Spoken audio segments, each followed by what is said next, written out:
Hebri news ಪ್ರಾಯೋಜಕರು lighting point, ವಿವಿಧ ವಿನ್ಯಾಸದ ಫ್ಯಾನ್ಸಿ ಲೈಟಿಂಗ್ ಮಳಿಗೆ.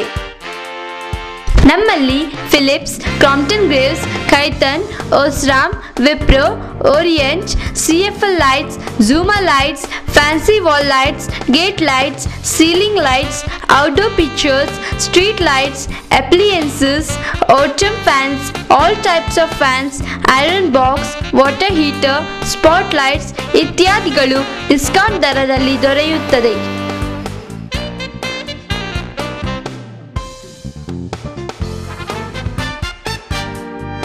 ಹಿಂದೆ ಭೇಟಿ ನೀಡಿ, ಸಂಪರ್ಕಿಸಿ. Lighting point, SS complex, first floor, Vijaya bank building, Jodu Raste, Karkala. ದೂರವಾಣಿ 0825823048. ಮೊಬೈಲ್ 9481752720.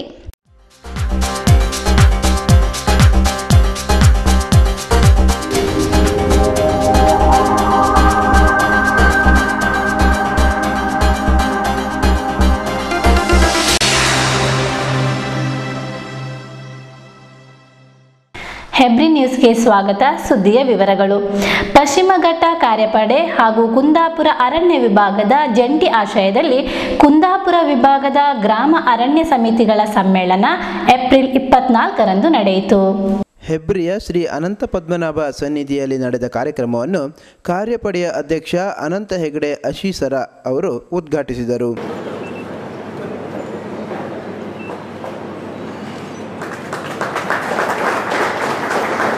ಸಮಸೋಮ ಜ್ಯೋತಿರ್ಗಮಯ ಅಸಸೋಮ ಸದ್ಗಮಯ ಮಕ್ಷೋರಿಮ ಅಮೃತಗಮಯ. ಓಂ ಶಾಂತಿ ಶಾಂತಿ ಶಾಂತಿ. ಬಳಿಕ ಅವರು ಮಾತನಾಡಿದರು. ಈ ಹಳ್ಳಿಗಳಿಗೆ ಕೊಟ್ಟು ಅಲ್ಲಿ ಒಂದು ಮಾದರಿಯ ಒಂದು ಹಸಿರು ಗ್ರಾಮ ಅಂತ ನಾವು ಪ್ರಯತ್ನವನ್ನ ಪಡ್ತಾ ಇದ್ದೇವೆ. ಆ ರೀತಿ ಒಂದು ಕಾರ್ಯಕ್ರಮಗಳನ್ನ ಜಾರಿ ಮಾಡ್ತಾ ಇದ್ದೇವೆ. ಈ ರೀತಿಯ ಒಂದು ಯೋಜನೆ ಫಾರೆಸ್ಟ್ ಡೆವಲಪ್ಮೆಂಟ್ ಏಜೆನ್ಸಿ ಹೇಳುವಂತಹದ್ದು ಒಂದು ಕೇಂದ್ರ ಸರ್ಕಾರದ ಯೋಜನೆ ಅಡಿಯಲ್ಲಿ ನಾವು 12-13ರಲ್ಲಿ ನಾವು 40 ಲಕ್ಷ ರೂಪಾಯಿಗಳನ್ನ ಈ ಯೋಜನೆ ಒಳಗೆ ಸುಮಾರು 50ಕ್ಕೂ ಹೆಚ್ಚು ಅರಣ್ಯ ಸಮಿತಿಗಳ ಮುಖಾಂತರ ವೆಚ್ಚ ಮಾಡ್ತಾ ಇದ್ದೇವೆ. ಇಲ್ಲಿ ನಾವು ಮಾಡುವಂತಹ ಹಲವಾರು ಕಾರ್ಯಕ್ರಮ, ಈ ಪ್ರಶ್ನೆಗಳನ್ನ ನಾವು ಮಾಡಬೇಕು. ಸಾರ್ವಜನಿಕರು ಧ್ವನಿಯನ್ನು ಎತ್ತಬೇಕು. ಖಂಡಿತವಾಗಿ ನಾವು ಯಾರೋ ಪ್ರಶ್ನೆ ಕೇಳಿದ್ರೆ ಅಂತಂದ್ರೆ ಅದು ತಪ್ಪು ಅಂತ ನಾನು ಹೇಳೋದಿಲ್ಲ. ಇವತ್ತು ಮಧ್ಯಾಹ್ನದ ಗೋಷ್ಠಿಯಲ್ಲೂ ಕೂಡ ನೀವು ಈ ರೀತಿಯ ಪ್ರಶ್ನೆಗಳನ್ನ ಎತ್ತಬೇಕು.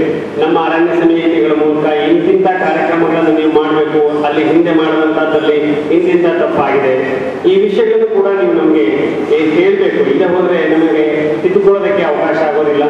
ನಾವು ಅರಣ್ಯ ರಕ್ಷಣೆ ವಿಚಾರದಲ್ಲಿ ಹಲವಾರು ಸಮಸ್ಯೆಗಳು ಉದ್ಭವ ಆಗ್ತವೆ. ನಾನು ನಿನ್ನೆ ಸಂಜೆ ಇಲ್ಲಿಯ ಸ್ಥಾನಿಕ ಅರಣ್ಯಾಧಿಕಾರಿಗಳ ಜೊತೆ ಮಾತಾಡ್ತಾ ಇದ್ದೆ. ಈ ಇಡೀ ಪ್ರದೇಶ, ಈಗ ನಾವು ಇರುವಂತಹ ಈ ಪ್ರದೇಶ ನಕ್ಸಲ್ ಹಿಟ್ ಏರಿಯಾ ಅಂತ ಸರ್ಕಾರದವರು ಘೋಷಣೆ ಮಾಡ್ತಾರೆ. ನಾನು ಹೇಳ್ತೀನಿ, ನಾವು ಇಷ್ಟೆಲ್ಲ ಜನ ಅರಣ್ಯದ ಮಧ್ಯದಲ್ಲೇ ಇರೋರು ವಾಸ ಮಾಡುವಂಥವ್ರಿದ್ದೇವೆ. ನಮ್ಗೆಲ್ಲರೂ ನಮ್ಮ ಸ್ಥಾನಿಕ ಪ್ರದೇಶದ ಸಮಸ್ಯೆಗಳನ್ನ ಡೆಮೋಕ್ರೆಟಿಕ್ ವೇನಲ್ಲಿ, ಪ್ರಜಾಪ್ರಭುತ್ವದ ಒಂದು ಪದ್ಧತಿನಲ್ಲಿ ನಾವು ಚರ್ಚೆ ಮಾಡ್ತೇವೆ. ನಮ್ಮ ಗ್ರಾಮ ಪಂಚಾಯತ್ ಅಧ್ಯಕ್ಷರಿದ್ದಾರೆ, ಜನಪ್ರತಿನಿಧಿಗಳು, ತಾಲೂಕು ಪಂಚಾಯತ್, ಜಿಲ್ಲಾ ಪಂಚಾಯತ್ ಅವರಿದ್ದಾರೆ, ಅಲ್ಲಿ ನಾವು ಚರ್ಚೆ ಮಾಡ್ತೇವೆ. ಅತಿಥಿಗಳಾಗಿ ಪಾಲ್ಗೊಂಡಿದ್ದ ಕಾರ್ಯಪಡೆಯ ಸದಸ್ಯ BM ಕುಮಾರಸ್ವಾಮಿ ಅವರು ಮಾತನಾಡಿದರು. ನಮ್ಮ ಅರಣ್ಯಗಳನ್ನು ಉಳಿಸ್ಕೊಳ್ಳೋದು ಹೇಗೆ, ನಮ್ಮ ವನ್ಯಜೀವಿಗಳನ್ನು ಉಳಿಸ್ಕೊಳ್ಳೋದು ಹೇಗೆ, ನಮ್ಮ ಸ್ಥಳೀಯ ವಾತಾವರಣವನ್ನು, ಹವಾಮಾನವನ್ನು ಕಾಪಾಡ್ಕೊಳ್ಳೋದು ಹೇಗೆ, ನಮ್ಮ ಕೃಷಿಯನ್ನು ಕಾಪಾಡ್ಕೊಳ್ಳೋದು ಹೇಗೆ, ನಮ್ಮ ಸಮುದ್ರ ತೀರ, ನಮ್ಮ ಮೀನುಗಾರಿಕೆ, ಇದನ್ನೆಲ್ಲ ನಾವು ಕಾಪಾಡ್ಕೊಳ್ಳೋದು ಹೇಗೆ, ಈ ದಿಕ್ಕಿನಲ್ಲಿ ಸ್ಥಳೀಯ ಮಟ್ಟದ ಜನಗಳು ಸಂಘಟಿತರಾಗಿ ಅರಣ್ಯ ಇಲಾಖೆಯ ಜೊತೆಗೆ ಕೈ ಜೋಡಿಸುವ ಮೂಲಕವಾಗಿ ಈ ಇಡೀ ಒಂದು ಚಳವಳಿ ಏನಿದೆ ಇದು ಯಶಸ್ವಿಯಾಗಬೇಕು. ಪಶ್ಚಿಮ ಘಟ್ಟಗಳು ಹಾದು ಹೋಗ್ತಕ್ಕಂಥ ಮಹಾರಾಷ್ಟ್ರ, ಗೋವಾ, ಕರ್ನಾಟಕ, ತಮಿಳುನಾಡು ಮತ್ತು ಕೇರಳ, ಈ 5 ರಾಜ್ಯಗಳಲ್ಲಿ ಈ ರೀತಿಯ ಒಂದು ಕಾರ್ಯಪಡೆ ಇರ್ತಕ್ಕಂಥದ್ದು ಕರ್ನಾಟಕದಲ್ಲಿ ಮಾತ್ರ. ಅಧ್ಯಕ್ಷತೆ ವಹಿಸಿದ್ದ ಹೆಬ್ರಿ ಗ್ರಾಮ ಪಂಚಾಯತ್ ಅಧ್ಯಕ್ಷರಾದ ಗುಳಿಬೆಟ್ಟು ಸುರೇಶ್ ಶೆಟ್ಟಿ ಅವರು ಅಧ್ಯಕ್ಷೀಯ ಮಾತುಗಳನ್ನು ಆಡಿದರು.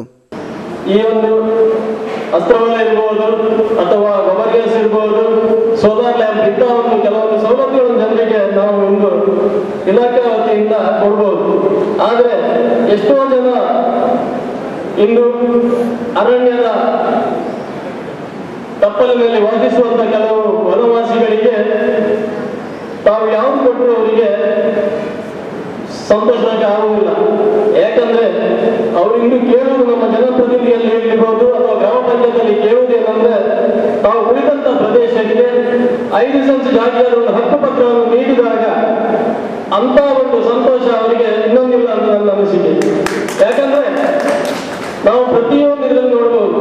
ಕೇಂದ್ರ ಸರ್ಕಾರದ ಒಂದು ಕಾಯ್ದೆಯ ಪ್ರಕಾರ ಅರಣ್ಯ ಹಕ್ಕುಗಳ ಒಂದು ಸಮಿತಿಯನ್ನು ರಚನೆ ಮಾಡಿ ಪ್ರತಿಯೊಂದು ಜನರಿಂದ ನಾವು ಒಂದು ಆ ಭಾಗದ ಎಲ್ಲ ಅರಣ್ಯ ಕಮಿಟಿ, ಆ ಅರಣ್ಯ ಕಾಯ್ದೆ ಒಂದು ಕಮಿಟಿಯನ್ನು ಸಹ ತಯಾರು ಮಾಡಿ ಅವರ ಅಧ್ಯಕ್ಷರಿಂದ ಅರ್ಜಿಗಳನ್ನು ಸ್ವೀಕಾರ ಮಾಡಿ ಅದನ್ನು ತನಿಖೆ ಮಾಡಿದಾಗ ಕೇವಲ ST/SC ಮಾತ್ರ ಸೀಮಿತವಾಗಿ ಅಂದ್ರೆ ಇತರ ಅರ್ಜಿಗಳನ್ನು ಹಾಗೆ ಪೆಂಡಿಂಗ್ ಇಟ್ಟಿದ್ದಾರೆ.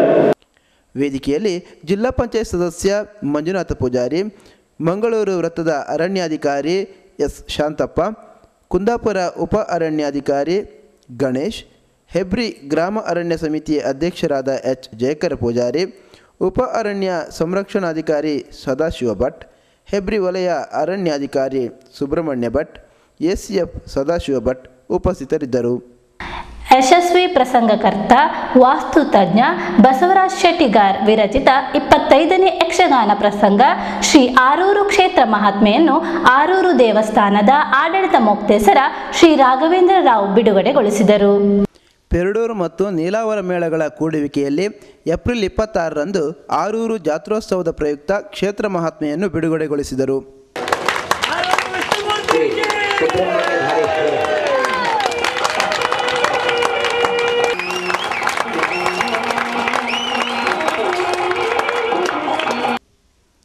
ಇದೇ ಸಂದರ್ಭದಲ್ಲಿ ಯಶಸ್ವಿ ಪ್ರಸಂಗಕರ್ತ ಬಸವರಾಜ್ ಶೆಟ್ಟಿಗಾರ್ ಅವರಿಗೆ ಆರೂರಿನಲ್ಲಿ 100ನೇ ಸನ್ಮಾನವನ್ನು ಮಾಡಿ ಗೌರವಿಸಲಾಯಿತು.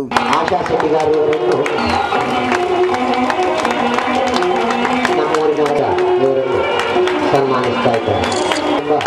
ಪುಣ್ಯ ಪ್ರಸಂಗ, ನೂರಾರು ಪ್ರದರ್ಶನಗಳನ್ನು ಕಾಣುವಂತಾಗಿ ಆರು ಶಾಲೆಯಲ್ಲಿ ಪ್ರಾರ್ಥಿಸ್ತಾ ಸನ್ಮಾನಕ್ಕೆ ಪ್ರತಿಯಾಗಿ ಶೆಟ್ಟಿಗಾರರು ಕೃತಜ್ಞತೆ ಸಮರ್ಪಿಸಿದರು.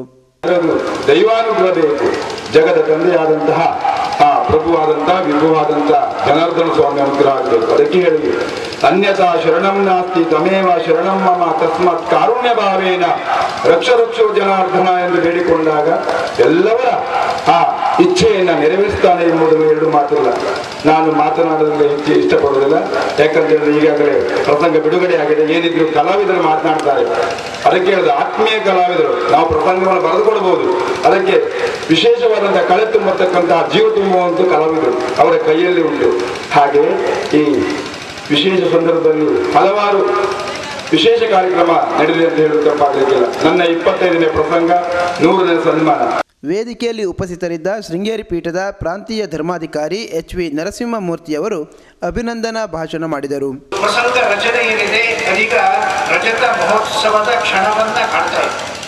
ಹೀಗೆ ಏಕಕಾಲದಲ್ಲಿ ಶತಮಾನ ಮತ್ತು ರಜತಮಾನ ಇವೆರಡನ್ನೂ ಕೂಡ ಅನುಭವಿಸ್ತಾ ಇರ್ತಕ್ಕಂತಹ ಸಂಗತರಾದ ವಾಸ್ತುತಜ್ಞ, ಜ್ಯೋತಿಷಿ, ಸಾಹಿತಿ, ಯಕ್ಷಗಾನ ಪ್ರಸಂಗಕರ್ತ ಎಲ್ಲವೂ ಆಗಿರ್ತಕ್ಕಂತಹ ಬಸವರಾಜ್ ಶೆಟ್ಟಿಗಾರ್ ಅವರಿಗೆ ನಿಮ್ಮೆಲ್ಲರ ಪರವಾಗಿ ನಾನು ಅಭಿನಂದನೆಗಳನ್ನು ಸಲ್ಲಿಸ್ತಾ ಇದ್ದೀನಿ.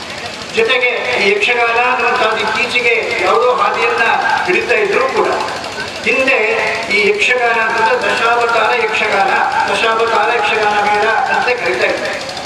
ಸಾಮಾನ್ಯವಾಗಿ ಎಲ್ಲ ದೇವಸ್ಥಾನಗಳು ಕೂಡ ಈ ಕಲೆಗೆ ಆಶ್ರಯವನ್ನ ನೀಡ್ತಾ ಬಂದಿದ್ದಾರೆ.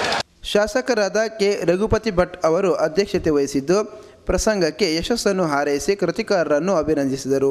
ಆದರೆ ನಾನು ಭಾವಿಸ್ತಾ ಇದ್ದೇನೆ ಇದಕ್ಕೆ ಕೃಷ್ಣಮೂರ್ತಿ ಅನುಗ್ರಹದಿಂದ ಯಾವುದೇ ಒಂದು ಒಳ್ಳೆ ಶುಭ ಸಂಕೇತದಲ್ಲಿ ಮಳೆ ಬರುವಂತಹದ್ದು ಯಾವತ್ತೂ ಇರ್ತದೆ. ಹಾಗಾಗಿ ಕೃಷ್ಣಮೂರ್ತಿ ಅನುಗ್ರಹವನ್ನು ಕೊಟ್ಟಿದ್ದಾನೆ ಈ ಕ್ಷೇತ್ರ ಮಹಾತ್ಮೆಗೆ ಅಂತ ಹೇಳುವಂಥ ಸೂಚನೆ ಇದು ಅಂತ ನಾನು ಭಾವಿಸ್ತಾ ಇದ್ದೇನೆ. ಯಾಕಂದರೆ ಇನ್ನು ಮುಂದೆ ಒಳ್ಳೆ ರೀತಿಯಲ್ಲಿ ಯಕ್ಷಗಾನ ಆಗುವಂಥ ಎಲ್ಲ ಸಂದರ್ಭಗಳು ಇಲ್ಲಿರ್ತದೆ.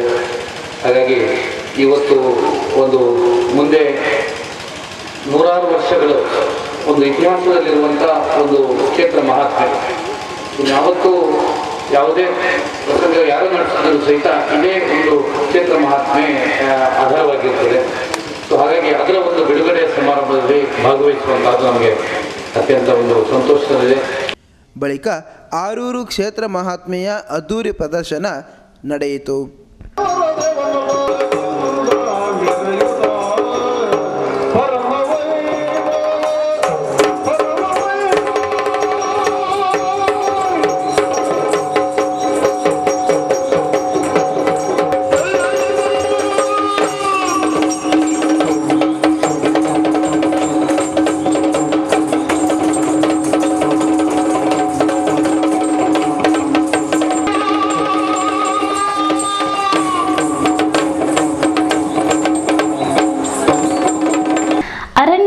ರಕ್ಷಣೆಯಲ್ಲಿ ಅರಣ್ಯವಾಸಿಗಳು ಹಾಗೂ ಇಲಾಖಾ ಸಹಭಾಗಿತ್ವ ಅಗತ್ಯ ಎಂಬುದಾಗಿ ಪಶ್ಚಿಮ ಘಟ್ಟ ಕಾರ್ಯಪಡೆಯ ಅಧ್ಯಕ್ಷ ಅನಂತ ಹೆಗಡೆ ಆಶೀಸರ ಹೇಳಿದ್ದಾರೆ.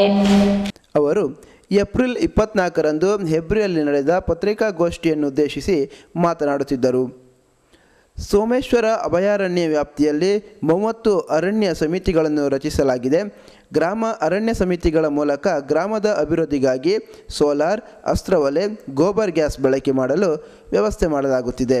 ಪಶ್ಚಿಮ ಘಟ್ಟ ವ್ಯಾಪ್ತಿಯಲ್ಲಿ ಯಾವುದೇ ಗಣಿಗಾರಿಕೆ, ಜಲವಿದ್ಯುತ್ ಯೋಜನೆಗೆ ಇನ್ನೂ ಅವಕಾಶ ನೀಡದಂತೆ ನೋಡಿಕೊಳ್ಳಲಾಗುವುದು ಮತ್ತು ಈ ಭಾಗಗಳನ್ನು ಸಮುದಾಯ ಸುರಕ್ಷಿತ ಪ್ರದೇಶ ಎಂಬುದಾಗಿ ಘೋಷಿಸುವ ವ್ಯವಸ್ಥೆ ಮಾಡಿಸಲಾಗಿದೆ ಎಂಬುದಾಗಿ ತಿಳಿಸಿದರು. ಸುಮಾರು 10 ಲಕ್ಷ ರೂಪಾಯಿ ಯೋಜನೆಯನ್ನು ಈಗ ಜಾರಿ ಮಾಡ್ತಾ ಇದ್ದೇವೆ. ಅಲ್ಲಿ ವೆಹಿಕಲ್ ಪಾರ್ಕಿಂಗ್ನಿಂದ ಹಿಡಿದು ಆ ಪ್ರದೇಶನ ಪ್ಲಾಸ್ಟಿಕ್ ಫ್ರೀ ಮಾಡೋದಕ್ಕೆ ವಿಶೇಷ ಕಾರ್ಯಕ್ರಮವನ್ನು ಅಲ್ಲಿ ಜಾರಿ ಮಾಡ್ತಾ ಇದ್ದೇವೆ. ಇದು ಕೂಡ ನಮ್ಮ ಅಲ್ಲಿಯ ಗ್ರಾಮಾರಣ್ಯ ಸಮಿತಿ ಮೂಲಕನೇ ಮಾಡ್ತಾ ಇದ್ದೇವೆ. ಇನ್ನೊಂದು ವಿಷಯ, ಇಲ್ಲಿ ನಮ್ಮ ರಾಜ್ಯದಲ್ಲಿ ವಿಶೇಷವಾಗಿ ಪಶ್ಚಿಮ ಘಟ್ಟದಲ್ಲಿ ಸ್ವಲ್ಪ ಆಚೆ ಈಚೆ ಭಾಗ, ಅಂಚಿನ ಭಾಗನ ತೊಗೊಂಡು, ಉದಾಹರಣೆಗೆ ಕಪ್ಪತಗುಡ್ಡ ಕಂಡಿದ್ದೀವಿ. ಇದನ್ನು ಕನ್ಸರ್ವೇಷನ್ ರಿಸರ್ವ್, ಸಂರಕ್ಷಿತ ಪ್ರದೇಶ ಅಂತ ಘೋಷಣೆ ಮಾಡಿದ್ವಿ ಕಪ್ಪತಗುಡ್ಡ. ಅದ್ರ ಬಗ್ಗೆ ನಾನು ಮತ್ತೆ ಹೇಳಬೇಕಾಗಿಲ್ಲ, ಯಾಕೆಂದರೆ ಭಾಳಷ್ಟು ಪತ್ರಿಕೆಗಳಲ್ಲಿ ಬರ್ತಾ ಇದೆ. ಅಲ್ಲಿ ಇತ್ತೀಚೆಗೆ ಮೈನಿಂಗ್ ಇಶ್ಯೂ ಕೂಡ ಬಂದಿತ್ತು. ಆದರೆ ಯಾವುದೇ ಕಾರಣಕ್ಕಾಗಿ ಆ ಕಪ್ಪತಗುಡ್ಡ ಪ್ರದೇಶವನ್ನು ಮೈನಿಂಗ್ಗೆ ಕೊಡುವಂಥ ಪ್ರಶ್ನೆ ಇರಲಿ. ಇನ್ನೊಂದು, ನಮ್ಮ ಈ ಅರಣ್ಯಗಳ ಪ್ರದೇಶನ ಪಶ್ಚಿಮ ಘಟ್ಟದಲ್ಲಿ ಇರೋದನ್ನು ರಕ್ಷಣೆ ಮಾಡೋ ವಿಷಯದಲ್ಲಿ ಅಂಬಾರ್ಗುಡ್ಡ ಎನ್ನುವಂಥ ಕೊಡಚಾದ್ರಿ ಪ್ರದೇಶವನ್ನು, ಗರೇಕಾನ್ಗಿರಿಯ ಪ್ರದೇಶವನ್ನು, ಬೇಡ್ತಿ, ಅಘನಾಶಿನಿ, ಉತ್ತರ ಕನ್ನಡ ಜಿಲ್ಲೆಯ ಅರಣ್ಯ ಪ್ರದೇಶಗಳನ್ನು ಒಂದು ಸಮುದಾಯ ಸಂರಕ್ಷಿತ ಪ್ರದೇಶ ಅಂತ ಮಾಡೋದ್ರ ಮುಖಾಂತರ ನಾವು ರಕ್ಷಣೆ ಮಾಡಲಿಕ್ಕೆ ಸಾಧ್ಯ ಆಗಿದೆ. ಮತ್ತು ಮೇಜರ್ ಡ್ಯಾಮ್ಸ್ಗಳು ಈ ಪ್ರದೇಶದಲ್ಲಿ ಬರದೇ ಇರೋ ಹಾಗೆ, ಮೇಜರ್ ಮೈನಿಂಗ್ ಬರದೇ ಇರೋ ಹಾಗೆ ನಾವು ಮಾಡೋದಕ್ಕೆ ಸಾಧ್ಯ ಆಗಿದೆ. ಪತ್ರಿಕಾಗೋಷ್ಠಿಯಲ್ಲಿ ಕಾರ್ಯಪಡೆಯ ಸದಸ್ಯ ಪ್ರೊಫೆಸರ್ BM ಕುಮಾರಸ್ವಾಮಿ, ಉಪ ಅರಣ್ಯ ಸಂರಕ್ಷಣಾಧಿಕಾರಿ ಸದಾಶಿವ ಭಟ್ ಉಪಸ್ಥಿತರಿದ್ದರು.